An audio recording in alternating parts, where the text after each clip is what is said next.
If you sell inputs into projects, regardless of whether they're construction projects or projects of some other kind, you're in luck.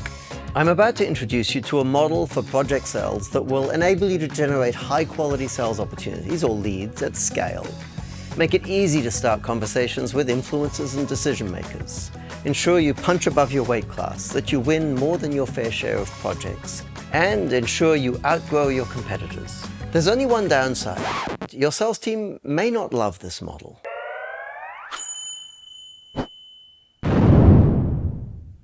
I've introduced this model for project sales into organizations in the US, Canada, the UK, Australia, and South Africa, and in every case, these organizations have grown rapidly. In fact, in at least a couple of cases, organizations have grown revenues by literally tens of millions of dollars over a 2 to 3 year period. So the potential here is significant. Here's the key insight. If you want to engage productively with a project stakeholder, all you need to do is talk to them about the project that's on their desk currently. And if you want to be summarily dismissed, you can attempt to start a conversation with a project stakeholder about business in general, your organization's capabilities, the weather, their children's soccer game, or anything other than the project that's on their desk currently.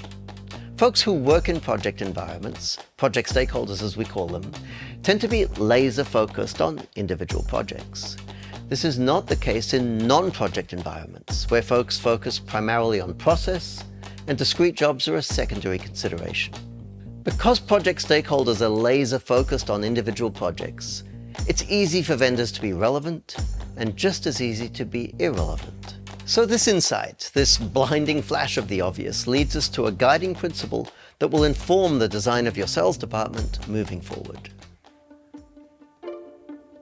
You should follow projects to stakeholders. You should not attempt to follow stakeholders to projects. Let me expand on that. You should identify projects first, and then allow those projects to lead you to influencers and decision makers. You should not attempt to build relationships with project stakeholders in the hopes that stakeholders will lead you to projects.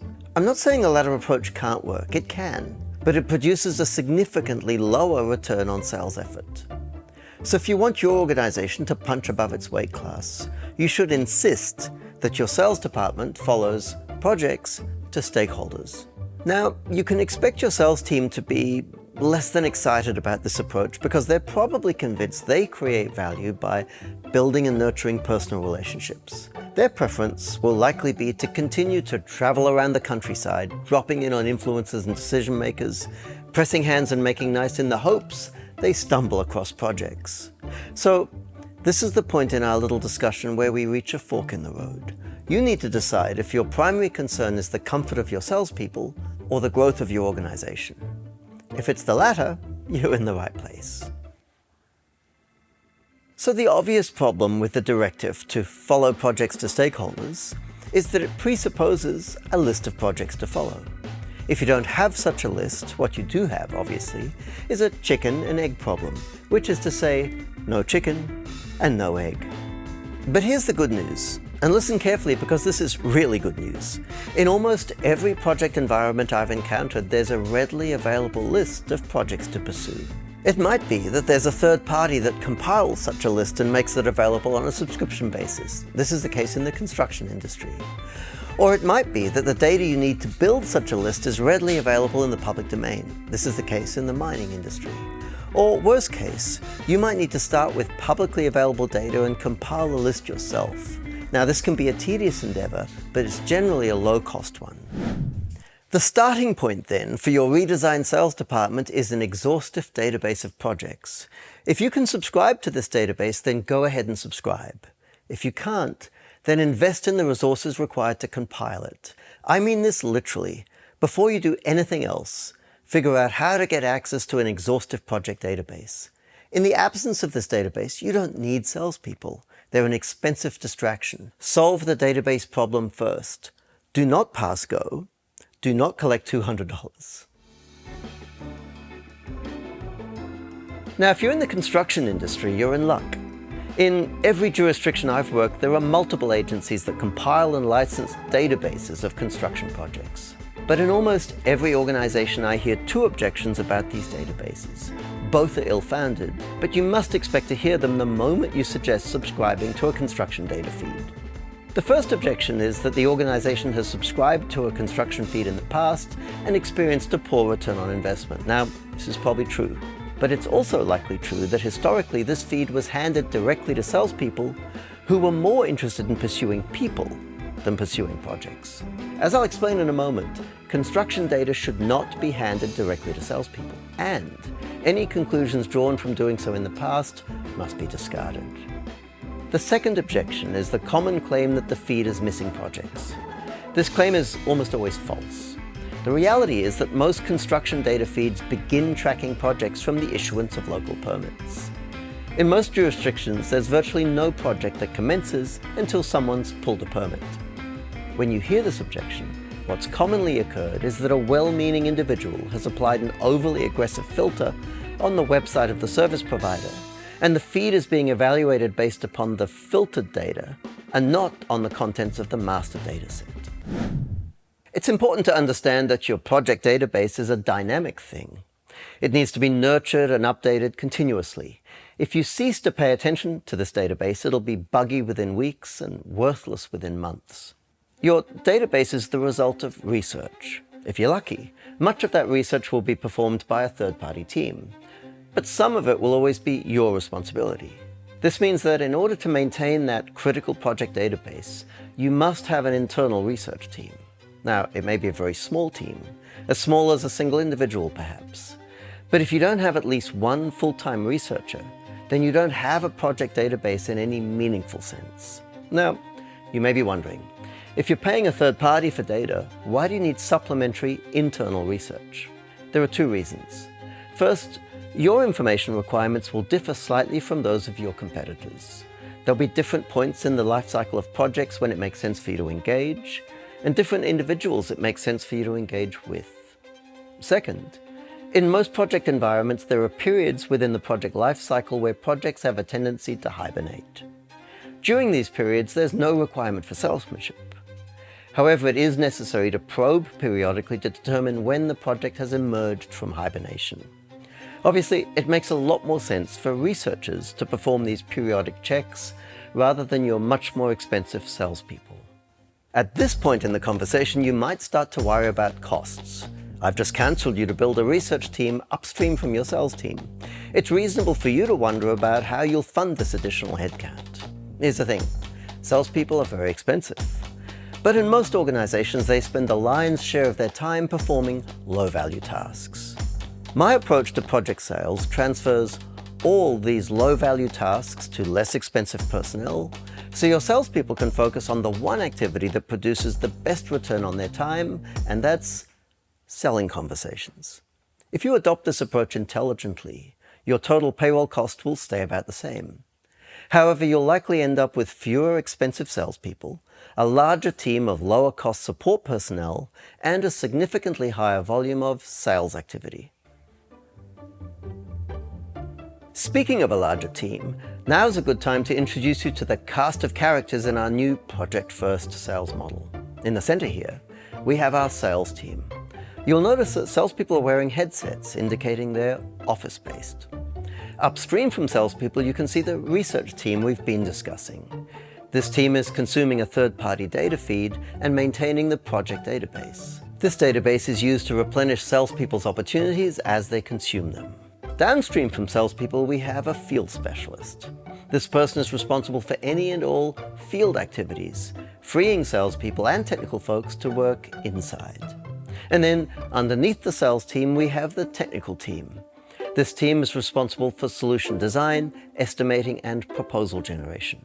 Collectively, these folks perform the set of activities that has traditionally been the responsibility of individual salespeople. So the best way to understand the operation of this new model is to start with a traditional salesperson's list of responsibilities. A traditional salesperson may claim they spend 100% of their time selling, but if we analyze their activity with a critical eye, we'll find something like this. Typically, a project salesperson spends only 10% of their time engaged in genuine selling conversations.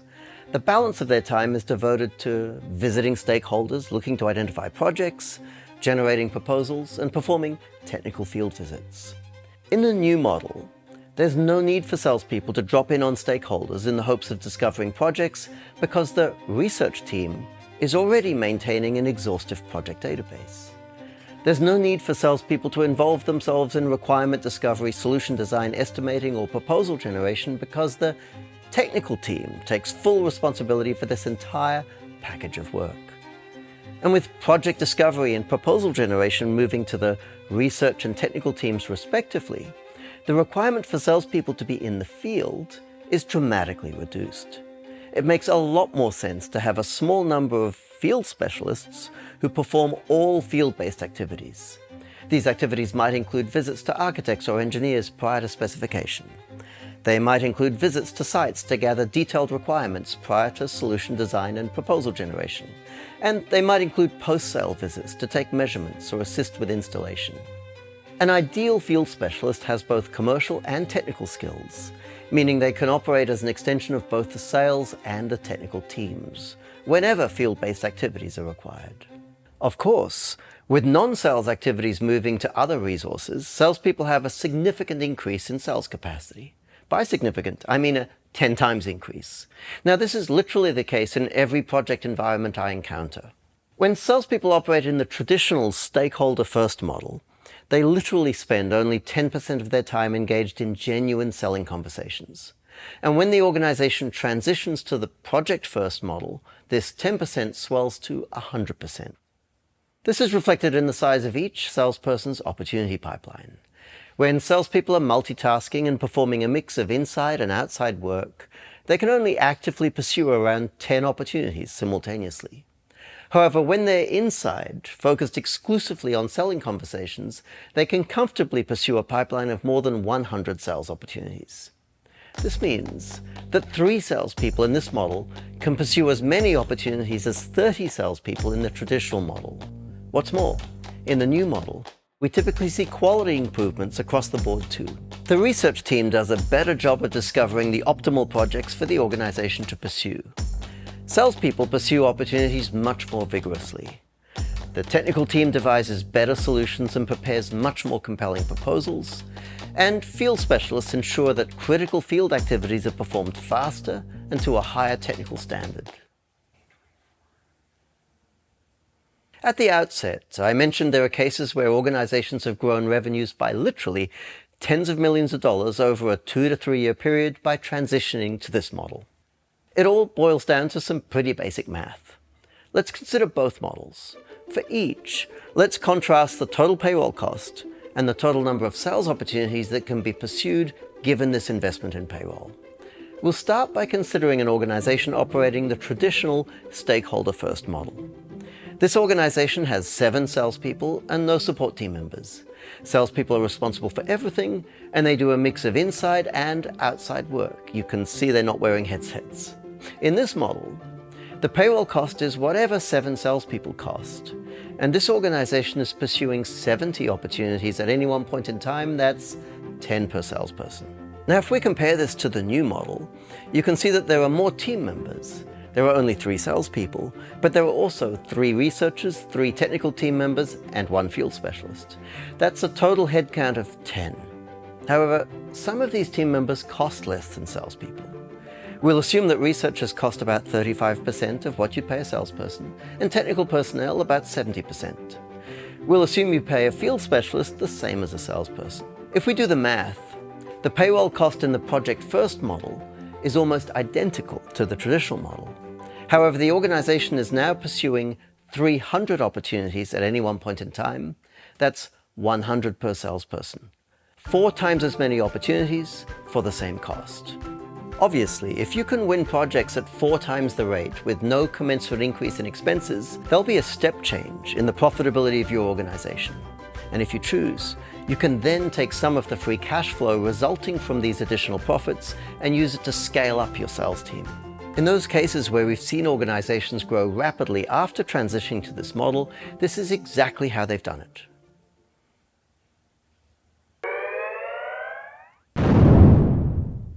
If there's one downside to this model, it's that your current sales team may not be as excited by it as you are. And it's easy to see why. You're asking them to hand in their car keys, don a headset, and spent all day, every day on the phone, relentlessly chasing projects. This is less interesting than their current role, even if it pays the same. Most organizations that go down this path do not try to shoehorn their existing salespeople into this new sales role. Most will move their best salespeople into field specialist or technical roles and staff the new sales team with fresh recruits. But it goes without saying that you have a difficult decision ahead. The two models are so fundamentally different that you really need to choose one or the other. There's no middle road.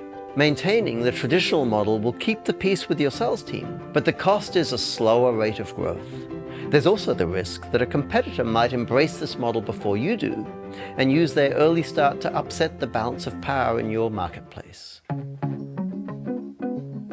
Either way, if you agree that this new model has the potential I claim it does, it makes sense to determine your course of action sooner rather than later. To that end, you might like to watch our double-digit growth documentary here on YouTube, or buy my book, The Machine, on Amazon. Or, if you click the link in the description and let us know your email address, we'll send you our Project Environment Sales Kit, which contains a transcript of this video, a set of full-size illustrations, and a copy of The Machine in PDF format. Stop chasing stakeholders. Chase projects.